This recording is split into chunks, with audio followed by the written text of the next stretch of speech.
매일 성경 묵상을 돕는 해설 가이드입니다. 안녕하세요. 묵상 코치입니다. 함께 읽고 나눌 말씀은 에베소서 6장 1절에서 9절까지 말씀입니다. 피차 복종하는 문제에 대해 계속 설명하고 있습니다. 자녀들은 부모에게 순종과 공경을 해야 하고 부모는 주의 교훈과 훈계로 자녀를 양육하되 자녀들이 분노하지 않게 해야 합니다. 종들은 주인에게 순종하되 죽게 하듯 하고 주인은 종들에게 너무 가혹하게 대하지 않도록 해야 합니다. 종들과 주인도 모두 주 앞에서는 같은 신분을 가지고 있다는 것을 기억하고 동료와 형제처럼 대해야 합니다.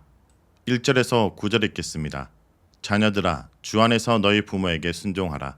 이것이 옳으니라. 내 아버지와 어머니를 공경하라. 이것은 약속이 있는 첫 계명이니 이로써 내가 잘되고 땅에서 장수하리라. 또 아비들아, 너희 자녀를 노엽게 하지 말고 오직 주의 교훈과 훈계로 양육하라. 종들아, 두려워하고 떨며 성실한 마음으로 육체의 상전에게 순종하기를 그리스도께 하듯 하라. 눈가림만 하여 사람을 기쁘게 하는 자처럼 하지 말고 그리스도의 종처럼 마음으로 하나님 뜻을 행하고 기쁜 마음으로 섬기기를 주께 하듯 하고 사람들에게 하듯 하지 말라. 이는 각 사람이 무슨 선을 행하든지 종이나 자유인이나 주께로부터 그대로 받은 줄을 알미라. 상전들아, 너희도 그들에게 이같이 하고 위협을 그치라. 이는 그들과 너희 상전이 하늘에 계시고 그에게는 사람을 외모로 취한 일이 없는 줄 너희가 알미라. 1절에서 3절은 자녀들에게 말합니다. 바울은 자녀들에게 주 안에서 부모에게 순종하라고 명령합니다.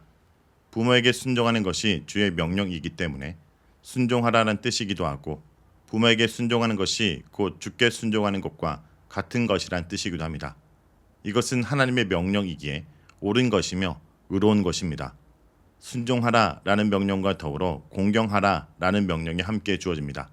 아마 바울은 아직까지 부모의 가르침과 양육을 받아야 할 어린아이들과 성인이 된 자녀들을 모두 염두에 두고 명령하는 것 같습니다.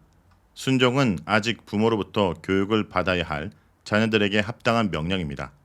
공경은 넓은 의미에서 순종의 범주에 포함되는 것입니다. 그러나 공경은 순종을 넘어서 부모를 존경하는 것을 의미합니다. 어린아이들은 순종으로 부모를 공경해야 하고 성인이 된 자녀들은 늙은 부모를 부양하고 보살피는 것으로 공경해야 합니다. 바울은 부모 공경이 약속 있는 자들의 첫째 계명이라 말합니다. 십계명에서 유일하게 축복의 약속이 주어진 것은 다섯째 계명인 부모 공경입니다. 부모 공경은 축복의 약속이 주어진 첫 계명이며 유일한 계명입니다.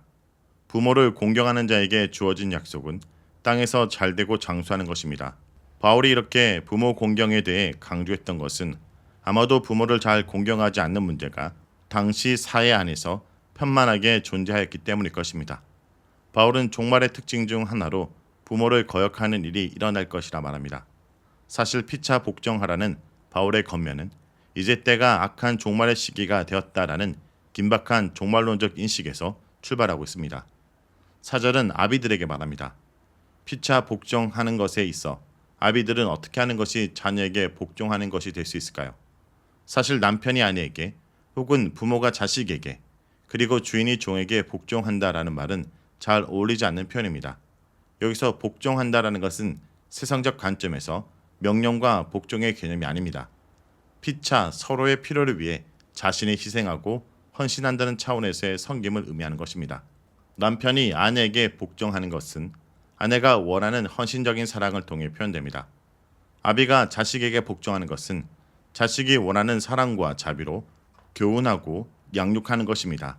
또한 자녀를 노엽게 하지 말라는 것은 자녀들을 교훈하고 양육할 때 너무 가혹하게 대하여 자녀가 반항심을 가지지 않도록 하라는 것입니다. 오직 주의 교훈과 사랑으로 양육하라는 것은 주의 가르침에 따라 자녀를 훈계하고 양육하라는 뜻입니다. 5절은 그리스도께 하듯 순종하라 말합니다.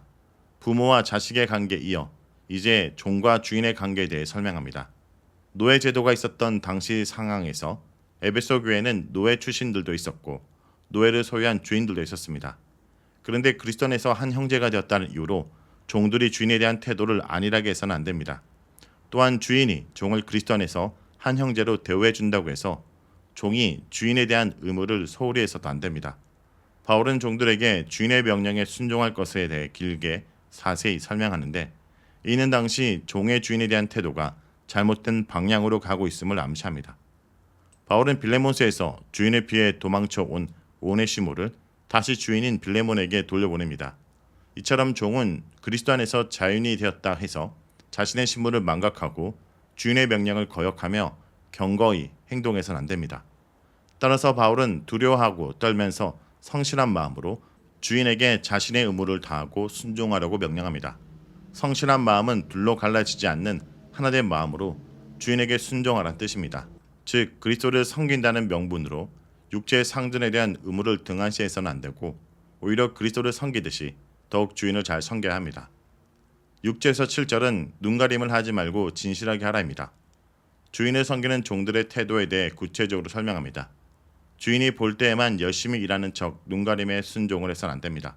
그것은 진실한 순종이 아니라 속이는 것이며 게으른 것입니다.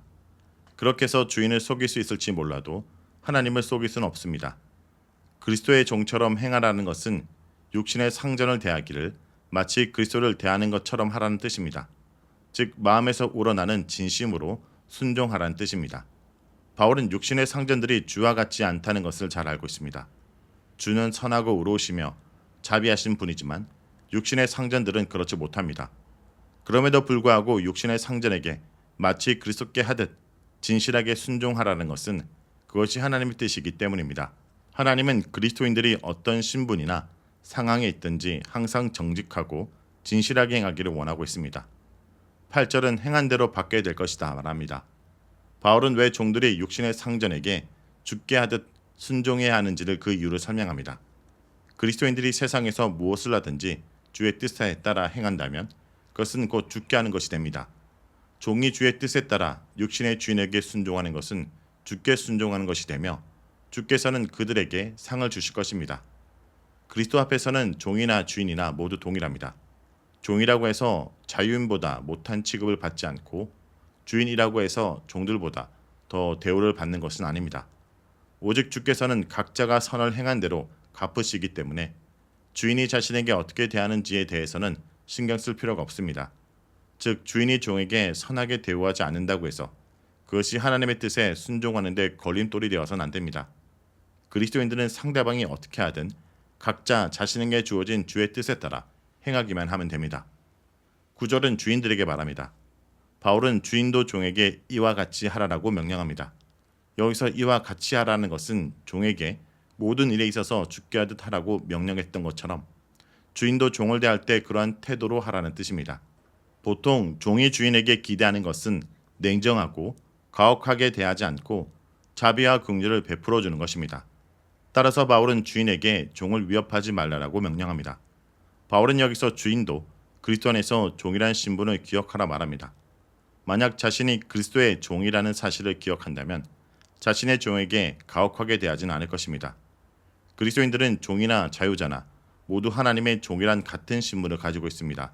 그러므로 종을 대할 때도 종으로 보지 않고 그리스도 안에서 같은 형제로 간주하면서 그에게 선을 베풀어야 합니다.